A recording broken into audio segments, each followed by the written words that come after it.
আমরা যেটা তথ্য দেওয়া আছে, আমরা দেওয়া আছে যে পরিবারের সংখ্যা এরকম করে আছে, তার একটা শ্রেণী দেওয়া আছে, পরিবারের সংখ্যাগুলো অনেকটা শ্রেণী আছে, তার লগে লগে তার পরিবারের একটা শ্রেণী দেওয়া আছে পরিবারের আকার আর সদস্য সংখ্যা হিসাবে। আর এটার মধ্যে পরিবারের সংখ্যা দেওয়া আছে যে 1 থেকে 3, যেটার মধ্যে পরিবারের মধ্যে সদস্যের সংখ্যা থাকবে এরকম করে কতটা ফ্যামিলি আছে, 7টা আছে। এরকম করে আমরা একটা তথ্য দেওয়া আছে। আমরা করছি যে এই তথ্য রাশি থেকে আমরা কি করতাম, মড বার করলাম। মড বার হয়ে গেলে বহুলক বার করতাম। ঠিক আছে কথা? আজকাল বইয়ের মধ্যে বহুলক উল্লেখ নাই, আমরা মডেই লেখা আছে মড বার করুন। যদি কোয়েশ্চন বহুলক হয় যায় তোমরা ঘাবড়াইও না, মড মানে বহুলক। ক্লিয়ার? ওকে, আমরা তার সলভ আসলে কিরকম করব?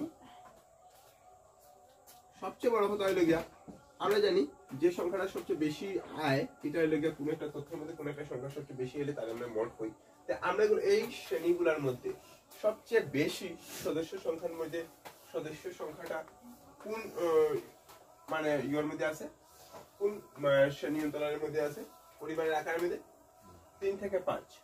ঠিক আছে? 3 থেকে 5 যে ফ্যামিলির মধ্যে সদস্য সংখ্যা আছে, এই ফ্যামিলির মধ্যে কি আছে সবচেয়ে 3 থেকে 5 যে ফ্যামিলি আছে এটার মধ্যে সবচেয়ে বেশি ফ্যামিলির সংখ্যা হলো গিয়া 8টা ফ্যামিলি আছে যে 3 থেকে 5 সদস্য সংখ্যা লাগা। ঠিক আছে? তার লাগি আমি কি তখন যে এখানের মধ্যে দেখলাম যে এখানের মধ্যে সর্বোচ্চ বারংবারতা হইতে গেলে 8 আছে, তার লাগি আমার এখানে যেটা আমি কই যে মোট শ্রেণী, আমার মোট শ্রেণীতে আমার মোট শ্রেণীটাও ওখানে 3 থেকে 5 হয়ে যাবে। ওকে, 3 থেকে আমার মোট শ্রেণী আমার এখানে 5 হয়ে যাব। ঠিক আছে? আমি দেখে লিখছি মোট শ্রেণী এখান থেকে আমরা বার করলাম। এখন লোক আমরা কি দেখুন যে মোট শ্রেণীর আমরা এল বার করব। এল মানে নিম্ন সীমা। মোট শ্রেণীটা নিম্ন সীমা কি তাই যাব 3 হয়ে যাব। ঠিক আছে? তারপরে কি তাই যাব, তারপরে আমরা শ্রেণী দৈর্ঘ্য বার করব। এই যে আমরা একটা শ্রেণী দেওয়া আছে তার দৈর্ঘ্য কত আছে, 3 থেকে 5 কত পাইলাম 2। শ্রেণী দৈর্ঘ্য বার করা আমরা জানি তো, হ্যাঁ? আপার লিমিট থেকে লোয়ার লিমিট মাইনাস করে দেওয়া, উচ্চ সীমা থেকে নিম্ন সীমা মাইনাস করে দেওয়া। তারপরে কি আছে যে তারপরে আমরা কি করতে যে মোট শ্রেণী বারংবারতা, মোট শ্রেণী বারংবারতা F1 মানে যে মোট শ্রেণী আছে তারই বারংবারতা কি আসলো 8 আসলো। ঠিক আছে?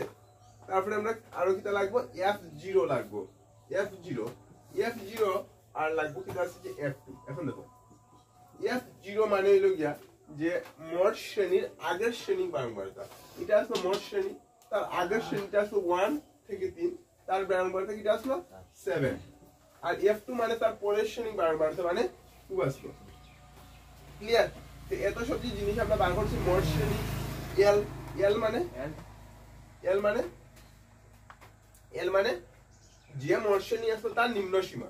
হ্যাঁ, আমরা এটা লিখে দিতাম নি, মোট শ্রেণীর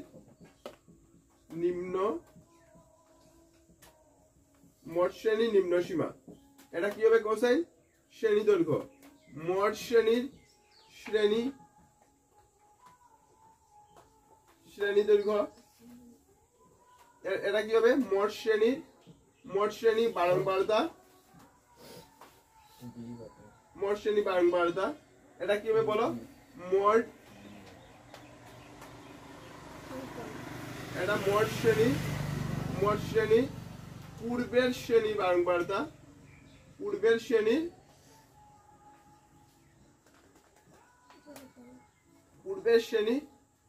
বারংবারতা। এটা কি হবে কোশ্চেন? মোট শ্রেণীর পরের শ্রেণী বারংবারতা। এতটা পর্যন্ত তোমার সবকিছু ক্লিয়ার আছে, কোনো প্রবলেম নাই। চলো এখন আমরা এল বার করা হইল গিয়া যেটা তোমার মোট শ্রেণী আছে। মোট শ্রেণী বুঝছো তো? এটা তো তুমি বুঝো ক্লাস ইন্টারভ্যাল, শ্রেণী অন্তরাল বুঝো। তো শ্রেণী অন্তরালের মধ্যে আমরা জানি কে নিম্ন সীমা আছে কে উচ্চ সীমা আছে, মানে যেটা কম দেখবা এটা লাগে নিম্ন সীমা, যেটা বেশি দেখবা এটা লাগে উচ্চ সীমা। ঠিক আছে? একটা শ্রেণী থাকে। আমরা এখানে এল মানে কি আছে নিম্ন সীমা বার করতাম। আচ্ছা, মোট নির্ণয়ের সূত্রটা কি আসলো? L plus F1 minus F0 divided by twice F1 minus F0 minus F2 into H হইতে লাগবে। ঠিক আছে কথা? এখন আমরা L বার করব। L আমরা কত আসলো? L এর লেখা 3 আসলো প্লাস এটার ভিতরে F1 minus F0, F1 কত আছে 8 minus F0 কত আছে 7। তারপরে কও twice F1 মানে 2 into 8 minus F0 মানে 7 minus F2 মানে 2 into H মানে H কত আসলো আমরা এখানে দেওয়া 2 দেওয়া আছে H। ঠিক আছে? 3 প্লাস 8 থেকে 7 গেলে কত হয়ে যাব 1 হয়ে যাব 8 দুগুণা 16 মাইনাস 7 আর 2 এ প্লাস হয়ে যাব প্লাস মাইনাস মাইনাস প্লাস 9 হয়ে যাব বুঝছো বুঝছো নি রে বুঝান সে না 3 প্লাস 1 ডিভাইডেড বাই 16 থেকে 7 গেলে কত হয়ে যাব 9 থেকে গেলে 7 হয়ে যাব আর তার লগে ইনটু হয়ে যাব 2 তো এটা আমরা কি তখন দেখো 3 প্লাস 2 কে 2 নিচে 7 হয়ে যাব